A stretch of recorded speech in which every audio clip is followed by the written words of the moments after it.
मौत वक्त आने पर हर किसी को डस लेती है। बस फर्क सिर्फ इतना होता है कि किसी के जाने से दुनिया रोती है और किसी के जाने से दुनिया खुश होती है।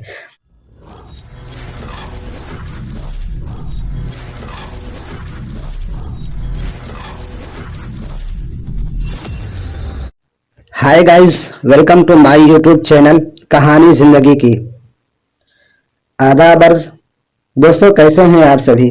दोस्तों, मौत एक सच्चाई है। उसका वक्त जब आ जाता है तो एक सेकंड भी नहीं रुक सकता। कुदरत का ये एक अटल फैसला है।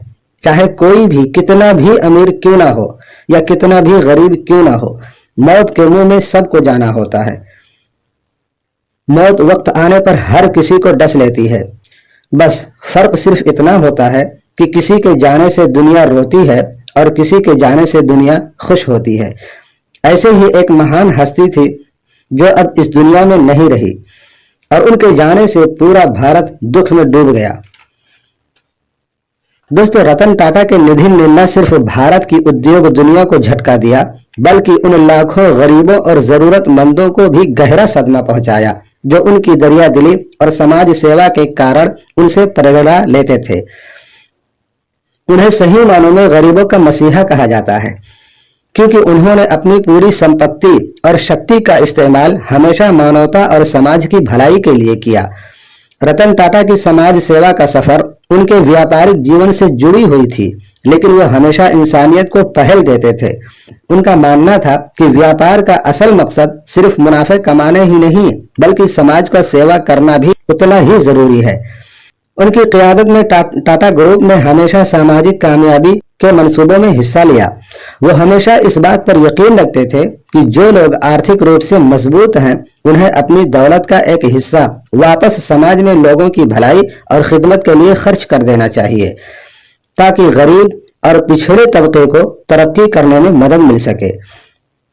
रतन टाटा ने शिक्षा के क्षेत्र में भी बहुत अहम योगदान दिया। उनकी क़यादत में टाटा ट्रस्ट और दूसरे बड़े बड़े इदारों ने देश भर में कई बड़े बड़े तालीमी इदारे बनाए, जहां गरीब और जरूरतमंद बच्चों को उच्च शिक्षा प्राप्त करने का मौका मिल सके। उन्होंने स्टूडेंट्स को स्कॉलरशिप्स और आर्थिक सहयोग प्रदान की, ताकि स्टूडेंट्स अपनी शिक्षा मुकम्मल कर सकें और समाज में अपना एक मकाम बना सकें। स्वास्थ्य के क्षेत्र में भी रतन टाटा ने अनमोल योगदान दिया। उनकी क़यादत में टाटा ग्रुप ने कई अस्पताल, स्वास्थ्य केंद्र और फाउंडेशन की स्थापना की, जिनका मकसद गरीबों को बेहतर स्वास्थ्य सुविधाएं मिल सकें।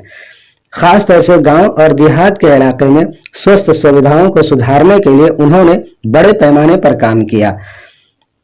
उन्होंने गरीबी के शिकार खानदानों को उनके इलाज के लिए मुफ्त या कम से कम कीमत पर सहूलियतें दी, जिनसे लाखों लोगों को फायदा पहुंच रहा है।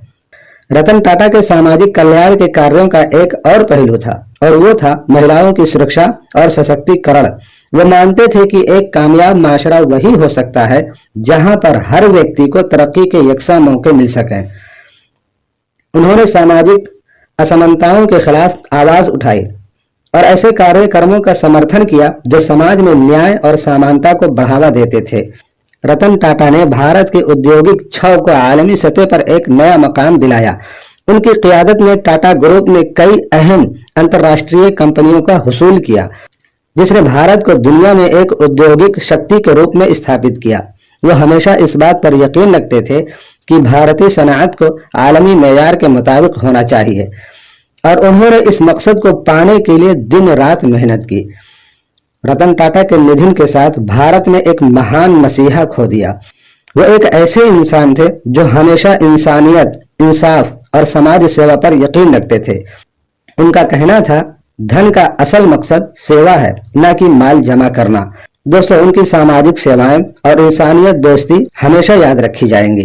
दोस्तों, ये जिंदगी चंद दिन की है, चंद बरसों की जिंदगी है, और इस जिंदगी को बहुत अहमियत समझते हुए अपनी जिंदगी में कुछ ऐसा काम कर जाएं जिससे लोग आपको बरसों याद रखें।